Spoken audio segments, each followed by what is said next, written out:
Supercars, like skiing, both have something in common. Both glamorous, exciting and above all, expensive. But combining the two disciplines until now has been very, very difficult. Of course, Ferrari thinks it has the answer with its four-wheel drive FF. At the heart of the FF is the new 7-speed semi-automatic four-wheel drive transmission.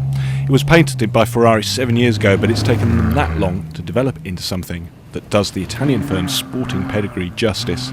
Unlike conventional four-wheel drive systems, which are driven through a single gearbox and rely on prop shafts and differentials, the FF setup uses a conventional 7-speed gearbox on the rear axle and adds a second gearbox with just 2 gears on the front of the engine.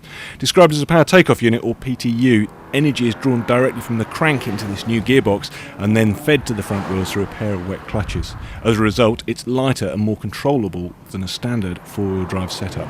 So I guess building this car for Ferrari is as radical as a move as it is for Porsche, say, building the Cayenne, or even Bentley building the Continental GT. You know, the four-wheel drive system itself is a huge step and extremely complicated.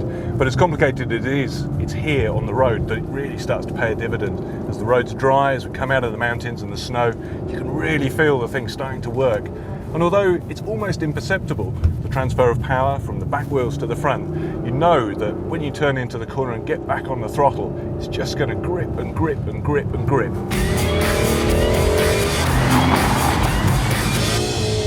The noise is just fantastic, fills the cabin. The V12 revs to 8,000 RPM, producing 651 horsepower.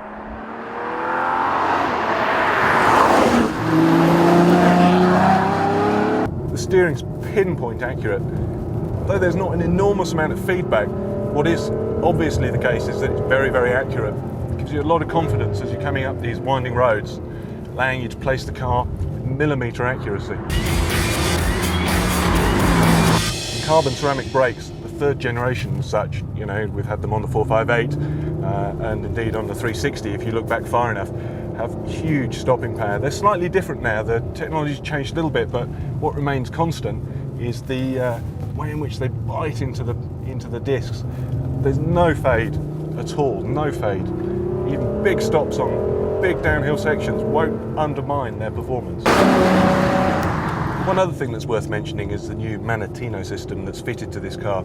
Unlike previous sports cars from Ferrari, this car actually has 5 settings. 5 to take care of the ice and the snow that it's designed to deal with. At the bottom, we've got snow. Turn it into snow, modifies the way in which the power is fed into the wheels, changes the way in which the gearbox responds.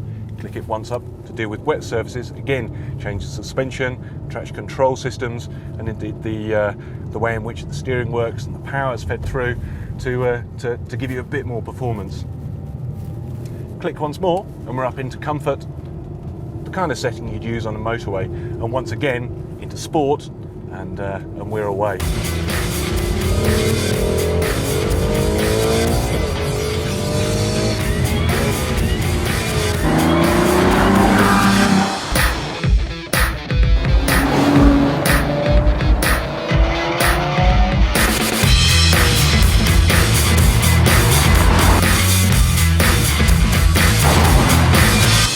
There won't be many cars more exciting than this launched in the UK this year, but how many will you see on the road? Well, Ferrari says around 50. The purchase price of this will be about £227,000, which is a huge amount of money.